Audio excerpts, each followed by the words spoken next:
Bienvenidos a La Economía. 4 años después del inicio de la invasión rusa a Ucrania, la guerra sigue afectando gravemente las economías de ambos bandos.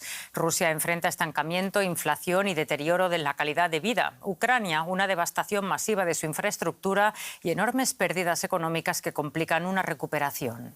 En el siguiente informe hemos pixelado los rostros de los ciudadanos rusos que se quejan de la situación para ocultar su identidad. 4 años después de la invasión rusa de Ucrania a gran escala, los combates continúan. Y a pesar de las negociaciones, el conflicto no parece que vaya a terminar pronto. Continuar la guerra puede ser más beneficioso para Putin que terminarla. Si la termina, la gente se despertará y sentirá como una resaca. La guerra habrá terminado y se preguntarán dónde están las mejoras, y no habrá mejoras, y eso por varias razones. Cada vez son más los rusos que están a favor de terminar la guerra, pero según el analista Dmitry Oreshkin, es parte de la cultura política rusa que los ciudadanos confíen y dejen en manos del Kremlin las decisiones geopolíticas importantes. La mayoría entiende que habrá que negociar en determinados términos. Esos términos deben ser los nuestros, la opinión pública es firme al respecto. ¿Y qué significan exactamente nuestros términos? Eso lo explicará el camarada Putin. El malestar social se centra más en las preocupaciones del día a día y no en la geopolítica. Los salarios se han estancado, mientras que los precios de los alimentos no paran de subir. Las ambiciones militares del Kremlin le están costando caras a los ciudadanos de a pie. Nos ha cambiado la vida, somos más pobres, los precios suben y yo he perdido mi trabajo. La vida sin lugar a duda ha empeorado en comparación con años anteriores, eso es seguro, con la inflación y todo lo demás. Es muy doloroso, pero ¿qué se le va a hacer? Hay que defender a Rusia. Solo unos pocos piensan que Putin va a caer. El sistema actual está diseñado para que se mantenga en el poder. Olvídate de las revueltas, eso es un cuento de hadas sacado de los libros de texto del partido en el que el pueblo se levanta y derriba un régimen odiado. El poder cambia debido a divisiones dentro de las élites. Pero por ahora las élites rusas permanecen en silencio. El precio de la deslealtad es demasiado alto. Mientras tanto, Occidente está apretando las tuercas de la economía rusa. Según un estudio del grupo de expertos estadounidense Atlantic Council, las industrias relacionadas con la guerra en Rusia están en auge. Sin embargo, todos los demás sectores económicos están en gran medida estancados. Cuanto más se prolongue la guerra en Ucrania, mayor será el precio que tendrá que pagar Vladimir Putin, tanto en el ámbito político como en el económico. Bueno, pues vamos a fijarnos con más detenimiento en las consecuencias económicas de la guerra con nuestro compañero en la Bolsa de Frankfurt, Ezequiel Daray. Muy buenas tardes, Ezequiel. La economía de Rusia sigue creciendo a pesar del alto costo de la guerra. ¿Qué tanto están afectando el conflicto, las sanciones de Occidente a su economía? Bueno, mucho, Rosa. Habría crecido 0,6% el año pasado, pero tengamos en cuenta que esto es un cuarto de lo que había crecido el año anterior. El desempleo se mantiene bajo en un 2% porque una gran cantidad de ingenieros se han ocupado en la maquinaria bélica y porque muchos jóvenes que formaban parte de la fuerza laboral o que no conseguían empleo se han ido de Rusia. Pero tantos ingenieros también se necesitan para la inteligencia artificial y Rusia, que estaba bien posicionada para la carrera de la inteligencia artificial, sin ingenieros, sin mano de obra y sin los microchips por las sanciones occidentales, está siendo realmente perjudicada. La inversión privada ha caído muchísimo. Esto explica por qué los salarios no suben y por qué cae la inversión. Bueno, porque muchas empresas extranjeras se han ido, porque ha habido muchas expropiaciones y porque ha habido aumento en los impuestos a las sociedades justamente para financiar la guerra. Y la guerra está afectando también el día a día de los rusos. Por ejemplo, en cuanto a los viajes, el año pasado se tuvieron que cerrar 500 veces aeropuertos y el 90% de los viajes que hacen los rusos de las aerolíneas rusas son en aviones de Boeing y de Airbus. Bueno, no se consiguen por las sanciones las piezas para poder reparar las averías y muchos vuelos se tienen que cancelar por esa razón o volar en aeronaves rusas. Ezequiel, me gustaría analizar también el caso de Ucrania, que obviamente es mucho más grave. ¿Cuánto tiempo puede resistir la economía ucraniana a las condiciones que impone el conflicto bélico?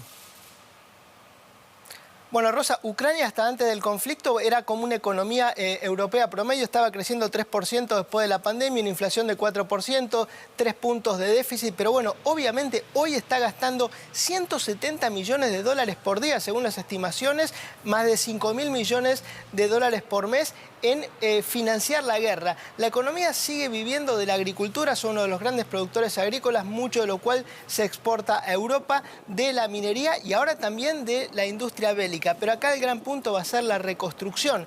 Se estima al día de hoy que va a costar unos 500 mil millones de euros. 500 mil millones de euros, para que tengamos en cuenta, hoy es 3 veces el Producto Bruto de Ucrania, con lo cual ese va a ser uno de los grandes problemas para el futuro. Ezequiel, muchísimas gracias por analizar para nosotros las consecuencias económicas para ambos bandos.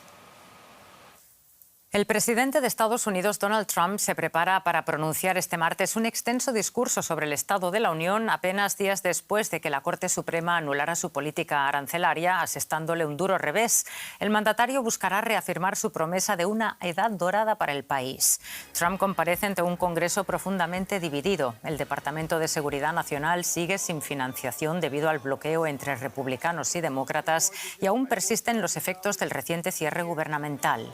Los demócratas atribuyen a los aranceles de Trump el aumento de precios e inflación, mientras que los republicanos quieren que el presidente resalte los beneficios del recorte fiscal. La economía se perfila como un eje clave en las elecciones de medio término en noviembre. El canciller alemán Friedrich Merz emprendió este martes rumbo a China para una delicada primera visita oficial al gigante asiático. Merz viaja acompañado por una delegación de cerca de 30 empresarios. Su agenda se centrará en asuntos económicos en momentos en que Alemania y Europa necesitan nuevos socios por la hostilidad de la administración Trump en Estados Unidos. Desde el aeropuerto de Berlín, el canciller resaltó que es preciso reducir los riesgos relacionados con la excesiva dependencia de China, pero advirtió que un desacople económico sería un error. En Berlín también genera preocupación el ascenso de Pekín y la vulnerabilidad de la economía alemana frente a la China. En el calendario chino acaba de empezar el año del caballo de fuego. Esto ocurre solo cada 60 años y, según la tradición china, trae buena suerte. Algo que le vendría muy bien al canciller alemán, Friedrich Merz, y a la delegación empresarial que lo acompaña en su primera visita oficial a China.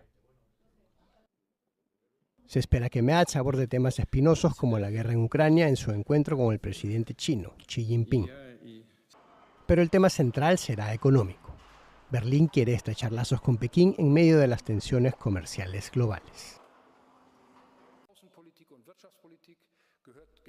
La política exterior y la política económica van unidas, así como defensa y política interior. No podemos seguir separando eso. Por eso voy a China y voy a hablar con ese gran reino del medio, como se llaman ellos mismos, sobre la futura cooperación de Europa y Alemania con China. Las relaciones comerciales germano-chinas han cambiado mucho. Antes, Alemania vendía las máquinas para las fábricas chinas y fabricantes germanos como Mercedes o Volkswagen vendían los automóviles para las clases medias y altas de China. Pero ahora las compañías chinas son líderes en sectores antes vistos como futuro dominio de la industria alemana, como los autos eléctricos o las energías solar y eólica, y producen de forma más barata y eficiente. Las cifras confirman esta evolución. Las exportaciones alemanas a China cayeron el año pasado el 10% a unos 81.000 millones de euros, mientras que las exportaciones chinas a Alemania subieron un 9%, alcanzando más de 170.000 millones de euros. El desequilibrio comercial ha alcanzado una magnitud que asusta. Estamos viendo un aumento dramático en esos desequilibrios, en especial el último año. Eso significa que las perspectivas de negocios para empresas alemanas en China han empeorado en gran medida. A ello se suma la dependencia. El dominio chino de los mercados de tierras raras o de semiconductores muestra la debilidad de la industria alemana.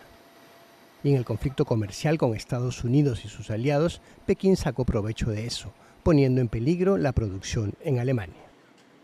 Se espera que Merz pida a Pekín no sacar provecho de esa dependencia, así como un mayor acceso al mercado chino para empresas extranjeras. Pero al menos el canciller alemán tiene un as bajo la manga, ya que Europa es el último gran mercado abierto para las exportaciones chinas.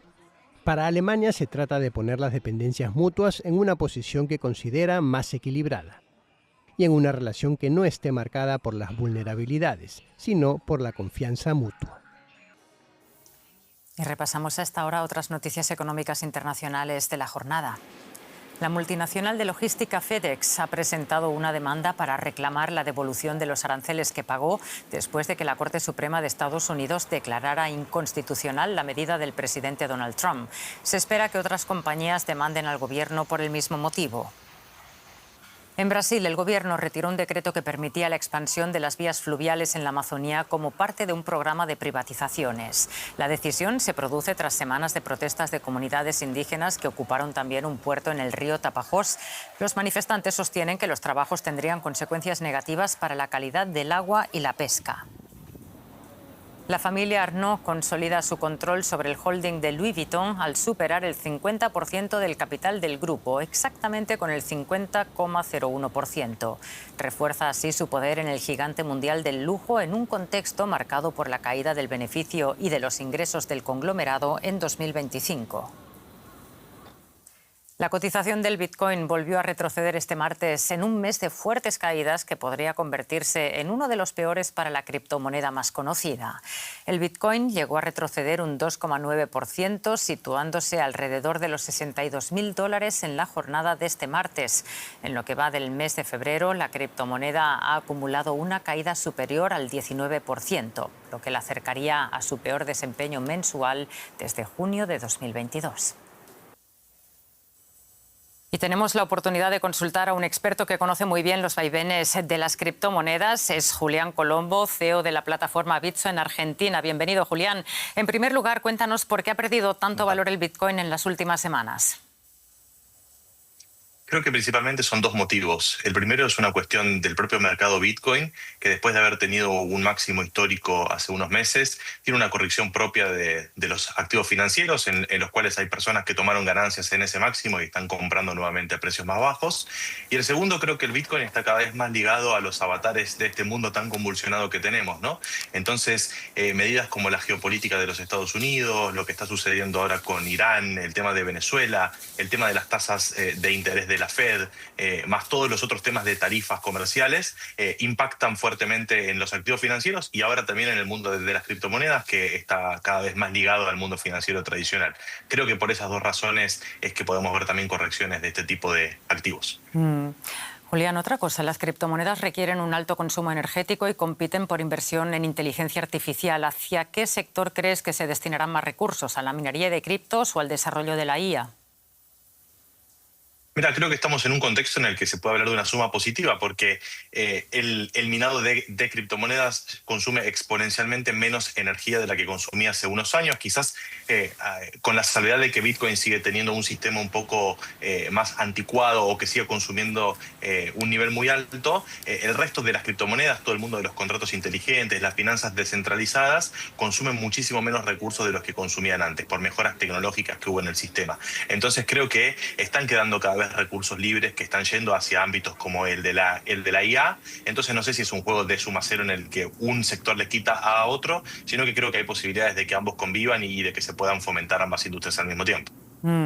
Trump llegó a la presidencia con una postura pro-cripto y ha promovido políticas favorables a las criptomonedas. De hecho, ¿ha influido esa, digamos, burbuja de expectativas en la caída de este mercado?